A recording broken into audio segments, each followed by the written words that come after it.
সে যদি গেমটাতে খেলে টাকা জিততে পারে তাহলে আমরা কেন জিতবো? টুরিস্টদেরও অ্যাট্রাক্ট করতে পারে।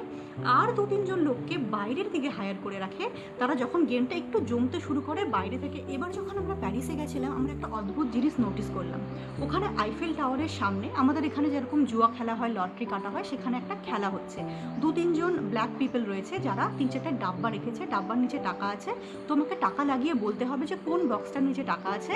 যদি সেই বক্সটা তুমি কারেক্টলি বলতে পারো, তার নিচে টাকা থাকে, তাহলে টাকাটা তোমার। আর যদি না বলতে পারো, তাহলে তুমি যে টাকাটা ইনভেস্ট করলে সেটাও গেল, তুমি কোনো টাকাও পেলে। তুমি যখন দেখলে ওখানে এন্ট্রি করলে, দেখলে 2-1 জন টুরিস্ট এলো যারা খেললো, যারা টাকা লাগালো। লাগানোর পর প্রথমবার হয়তো হেরে গেল, সেকেন্ড টাইমে ভালো টাকা জিতে গেল। তারপরে একজন এলো, সে প্রথমবারই ভালো টাকা জিতে গেল। তুমি তখন ভাববে, আরে এরা তো টুরিস্ট, এরা যদি জিততে পারে তার মানে আমিও জিততে পারবো, তাহলে আমারও টাকা লাগানো উচিত এখানে। বাট এটা একটা ট্রিক।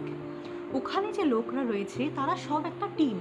ওখানে 2-3 জন লোক এরকম থাকে যারা গেমটা অ্যারেঞ্জ করে, 2-3 জন লোককে হায়ার করে রাখে সেখানে জমায়েত করার জন্য, যাতে বাকি ট্যুরিস্টদেরও অ্যাট্রাক্ট করতে পারে।